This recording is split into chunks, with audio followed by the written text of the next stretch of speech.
Idealist educators highly value self-directed activity, engaging their students in activities and reading materials that encourage reflection on their own nature, as well as promoting a comprehensive understanding of the world at large. Reform schools provide a good example of an idealist education. Reform school typically seeks to train students that need further instruction in character development, creating or strengthening moral and values in each of the students, while teaching the basic core curriculum that is taught in a typical school. Let us talk about idealism. What is idealism?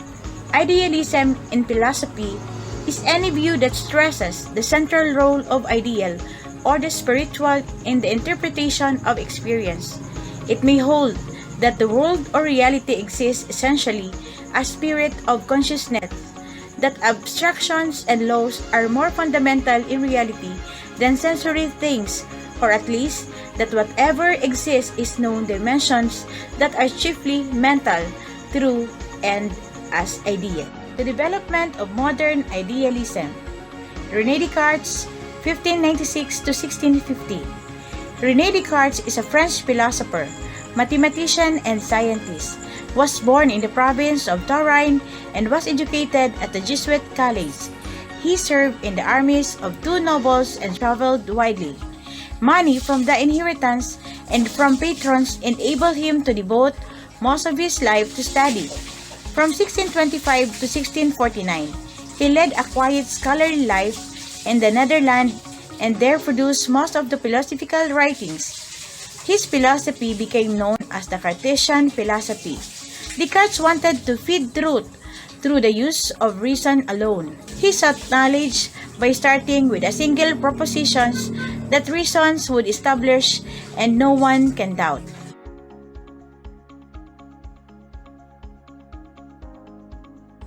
The next one is Benedict de Espinosa from 1632 to 1677. Espinosa was a Spanish Jew who lived in Holland. He broke with the Jewish faith after studying Descartes and Giordano Bruno. He accepted Descartes' idea that the universe is divided into mind and matter, but he saw, as Descartes did not see, that if mind and matter are separate substance, they cannot interact. A consequence of this view is the following: that exists, including individual men and women, is a part of God.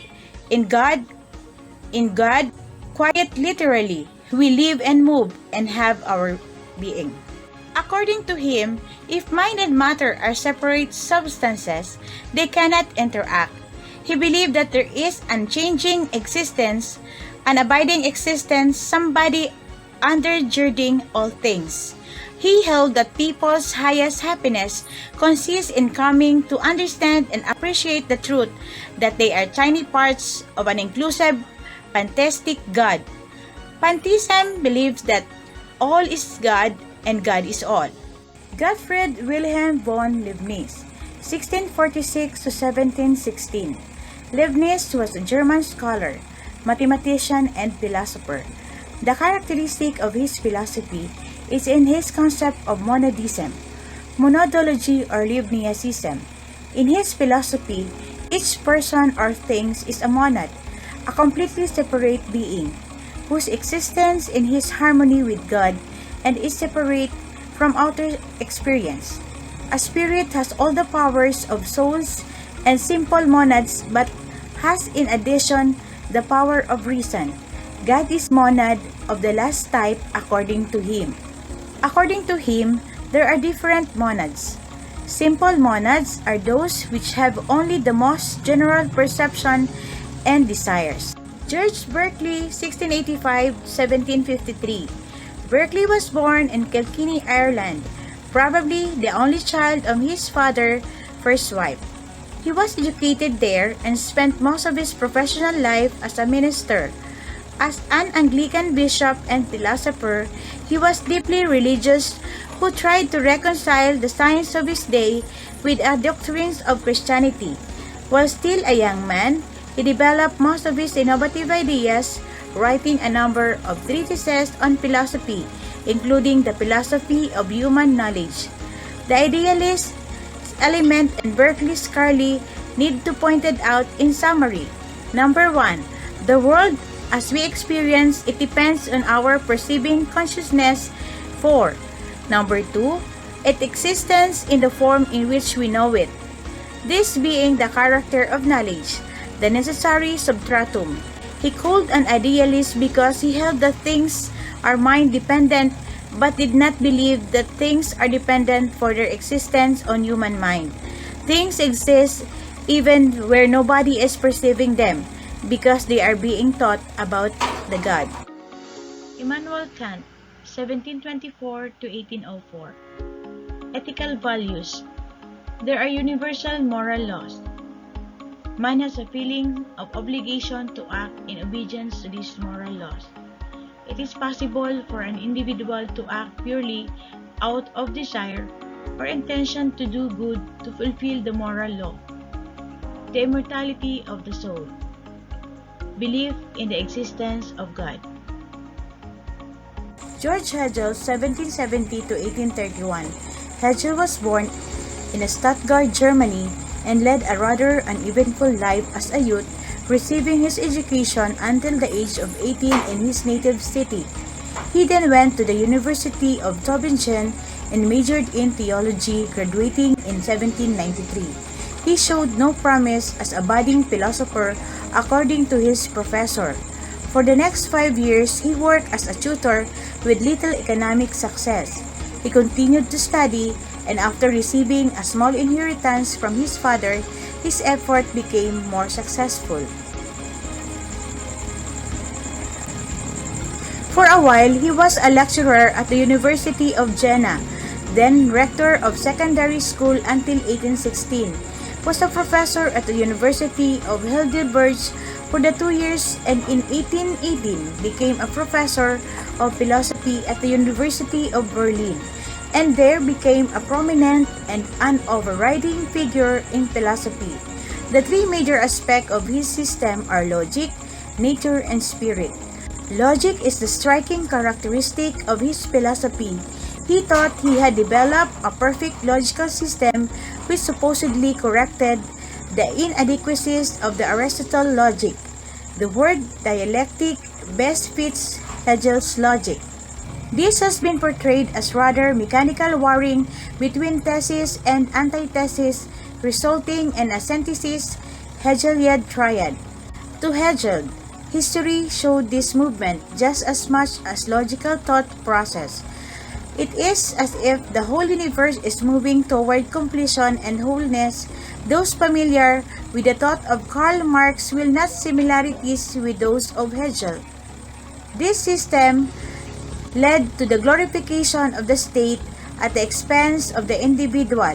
It led some of the Hegel's followers to believe in mystical, foreordained destiny, in the face of which individuals are mere parts of the greater, more complete, and unified whole, the state. Recent and contemporary idealism in England and Scotland, influenced indirectly with the dialectical materialism of Ludwig Feuerbach, Karl Marx, and Friedrich Engels. In America, at the beginning of the 19th century, America had a little interest in things German, but before the turn of the century, German influence was greatly felt. This was brought about by exodus to Germany of Americans in search of advanced study, importing of German scholars as professors in American universities. It produced the socialist revolution in Russia. This rather a counter-thrust to idealism. The metaphysics of idealism. Reality according to idealists may be described in the following propositions. Number 1. The self is the prime reality of individual experience. Number 2. The ultimate reality is self. Number 3. Ultimate reality may be oneself, a community of selves, or a universal self within whom are many individual selves. Number 4. Evil as it exists is the negotiation of value. Number 5. The individual self has all the freedom essential to self-determination. Metaphysics is a nature of reality. It does not mean that we have the freedom to do whatever we please without limits. An individual is a part and not the whole of reality. Self-determination might be more exact term to use than freedom. A systematic synthesis of the philosophy of idealism. The metaphysics of idealism. This is about the reality according to the idealist. May be described in the following proposition. Number 1, the self is the prime reality of individual experience. Number 2, the ultimate reality is self. Number 3, ultimate reality may be oneself, a community of selves, or a universal self with whom are many individual selves. Number 4, evil as it exists is the negotiation of value. Number 5, the individual self has all the freedom essential to self-determination. Metaphysics means it is the nature of reality outside objective experience. It does not mean that we have the freedom to do whatever we please without limits. An individual is a part and not the whole of reality. Self-determination might be more exact term to use than freedom. The logic of idealism. The growth and development of knowledge, whether in the individual mind or in the experience of the race, is a matter of extending vision so that individual and classes are seen in their larger and more complete relationship. When we say logic, it is a formal processes used in thinking and reasoning. So formal logic is heavily stressed by idealism. It is a tool by which our thinking can be examined and rendered coherent. There must be some solid and accurate ideas with which to begin. The material of logic comes from the social experience. The main source of such truths are the everyday knowledge of men and accurate knowledge by the various sciences.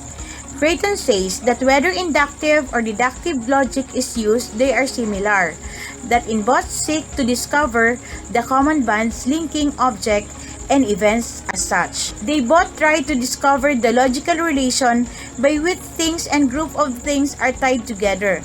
The idealist believes that the truths we believe in must support and reinforce another. They both try to discover the logical relation by which things and group of things are tied together. The idealist believes that the truths we believe in must support and reinforce one another. The axiology of idealism. The values human being desires and enjoy are fundamental rooted in existence. They are real existence. The values of human life are what they are largely because they are individual person to possess and enjoy them. One important way in which individual person can realize value is precisely relating parts and wholes. Axiology is the nature and type and criteria of values and value of judgments, especially in ethics. A general theory of value is a natural expression of the idealist philosophy may be expressed into proposition. Ethical value, according to Clifford Barrett and Immanuel Kant, it is a perfectionism. So the highest good is perfection of the self or the self-realization. So to Kant, moral value rooted to existence. So it is person and a moral imperative. So we have 4 values need to be realized. Number 1 is obedience to universal law. Number 2 is goodwill. Number 3 is society of ends. And number 4 is morality.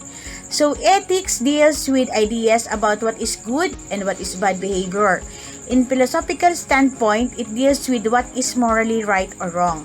It may also have its social frame or reference, envisioning the ideal social order as the ultimate objective of society. Individual men are persons.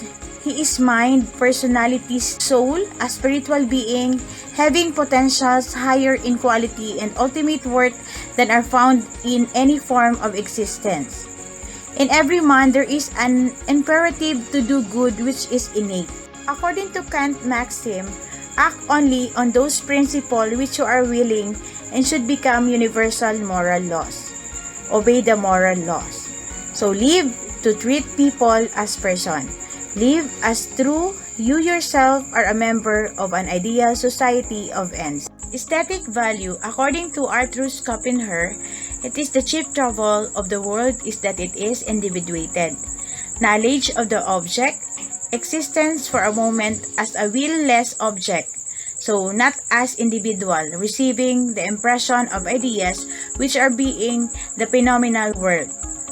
Aesthetic is the study of beauty, especially in art and literature. It is a set of ideas or opinions about beauty or art, the nature of values found in the feelings of aspect of experience. It is the conscious search for the principles governing the creation. It is the conscious search for the principles governing the creation and appreciation of beautiful things. It is the flower of life because it is the level of human experience to which individuals can rise and in which there can be temporary release from individuality. Religious value. Religious values are consciousness of God, transformation of the self, some knowledge of truth, development of creativity, enjoyment of vicarious success, deliberate actualizing of divine goodness, and the general enhancement of all human creations. So this is the kind of nature and worth of values to be possessed in worship. Most central of the ideas in religion is the idea of God. One conception of God is likely to be the hub of all value, experience, and from it, all other values emanate. Social value.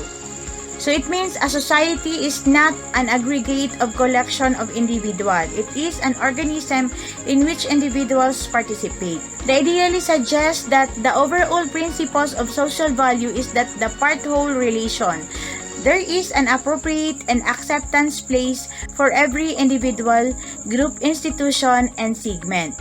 This is pertaining to communal activities which tend to advance human society. Individual selfhood is not something which can grow in isolation.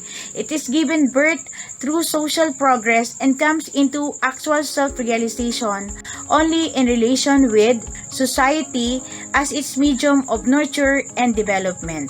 René Descartes and George Berkeley are the two modern idealists who believe in two worlds, a material world and a world of mind. Modern idealists questioned existence, God, and perception, most famously in Descartes' declaration, "I think, therefore I am." Modern idealist educators consider their students to be rational thinking who are capable of seeking and understanding the truth. They generally believe in going beyond the mere development of mind and seek to bring about an overall character development in their student. These idealist educators act as a moral and mental role model for their students and encourage them to achieve ideas of the highest quality possible by learning from the wisdom of great thinkers of the past. The approach of teaching is generally governed by the concept of viewing the world as the sum of many parts, with the core skills required being to generate and analyze ideas to gain an understanding of the whole. For me, an idealist teacher is the one who serves as a role model to his student. He provides activities that help shape the abilities of children. During this time, our ability as a teacher is tested. Despite of many trials, we continue to provide good education to children. I hope you learned a lot from me. Again, I am Mary Sweet Rose, 18 Doc. Thank you very much for listening.